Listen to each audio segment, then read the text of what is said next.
Selamat malam teman-teman. Terima kasih atas waktu dan kesempatan yang telah diberikan kepada saya. Di sini saya akan membahas sebuah materi untuk memenuhi sebuah tugas mata kuliah yang akan dijadikan sebagai ujian akhir semester. Sebelum saya memulai, izinkan saya memperkenalkan diri. Perkenalkan, nama saya Felix Septianus Lantur dengan NIM 2022 01010040. Saya dari Prodi BK kelas B semester 5. Di sini judul materi yang saya bawakan di sini yaitu hakikat pendidikan khusus, definisi, jenis dan kebutuhan anak berkebutuhan khusus.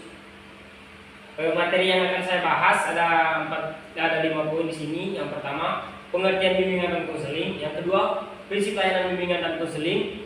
Ketiga, pengertian anak berkebutuhan khusus. Keempat, permasalahan dan kebutuhan anak berkebutuhan khusus. Dan yang terakhir nanti ada karakteristik dan klarifikasi anak berkebutuhan khusus. Baik, kita mulai dari yang pertama. Apa itu pengertian bimbingan dan konseling? Jadi di sini bimbingan dan konseling adalah proses pemberian bantuan kepada seseorang untuk membantu mereka mencapai kemandirian dan kesejahteraan. Bimbingan dan konseling biasanya dilakukan oleh konselor atau seorang guru bimbingan konseling atau seorang konseling. Selanjutnya yang kedua di sini ada prinsip layanan bimbingan konseling. Prinsip layanan bimbingan konseling di sekolah. Prayitno dan Herman Admin memberikan catatan khusus terutama bagi guru dan tenaga pendidikan lainnya. Hal ini karena bimbingan dan konseling di sekolah merupakan bagian yang integral dengan proses pendidikan itu sendiri. Atau dengan kata lain, ada berkaitan kesinambungan dan keterpaduan antara program pendidikan dan bimbingan konseling agar proses pendidikan dapat berjalan dengan baik dan dapat memenuhi keperluan peserta didik secara optimal, di mana ada proses pendidikan dan pembelajaran, di sini terdapat bimbingan dan konseling. Selanjutnya, apa itu pengertian anak berkebutuhan khusus? Jadi anak berkebutuhan khusus atau ABK merujuk pada anak yang memiliki perbedaan dalam perkembangan fisik, mental, atau sosial yang mempengaruhi cara mereka belajar, berinteraksi, atau berfungsi dalam kehidupan sehari-hari. Kebutuhan khusus ini bisa disebabkan oleh kondisi seperti disabilitas fisik, gangguan perkembangan, gangguan belajar, atau gangguan emosional dan perilaku. Anak ini memerlukan pendekatan, pendidikan, dan dukungan khusus agar dapat berkembang secara optimal sesuai dengan potensinya.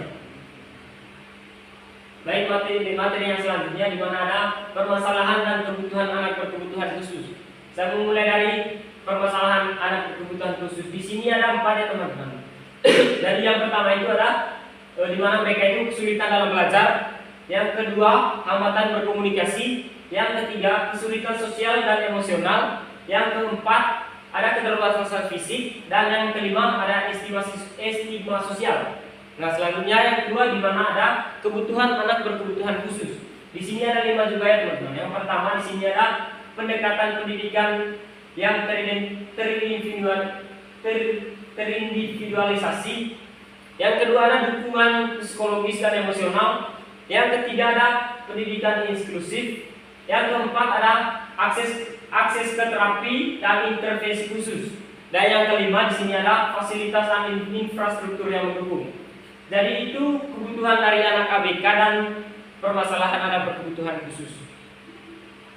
Selanjutnya yang berikut di mana ada karakteristik dan klarifikasi anak berkebutuhan khusus. Yang pertama saya mulai dari karakteristik anak berkebutuhan khusus. Yang pertama di sini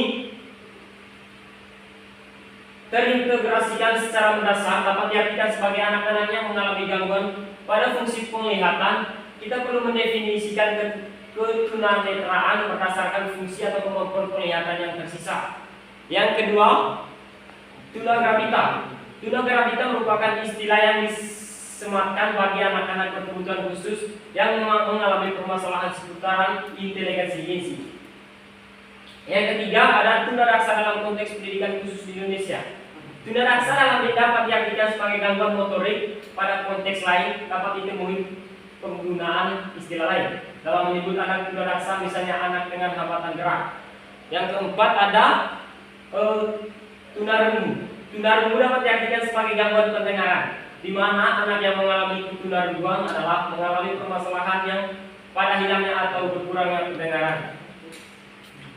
Yang kedua, yang ke B, ada klarifikasi anak berkebutuhan khusus. Kalau yang tadi kita memulai dari karakteristik anak berkebutuhan khusus, selanjutnya kita masuk pada klarifikasi anak berkebutuhan khusus. Di mana kelainan fisik adalah kelainan yang terjadi pada suatu organ tubuh tertentu. Yang kedua ada kelainan mental. Anak kelainan dalam aspek mental adalah anak yang memiliki penyimpanan, kemampuan berpikir secara kritis, logis dan menangani dunia sekitarnya. Yang ketiga ada kelainan perilaku. Kelainan perilaku sosial, kelainan perilaku atau tunalaras sosial adalah mereka yang mengalami kesulitan untuk menyesuaikan diri terhadap lingkungan, tata tertib, norma sosial dan lain-lain. Baik teman-teman, mungkin sekian saja materi yang dapat saya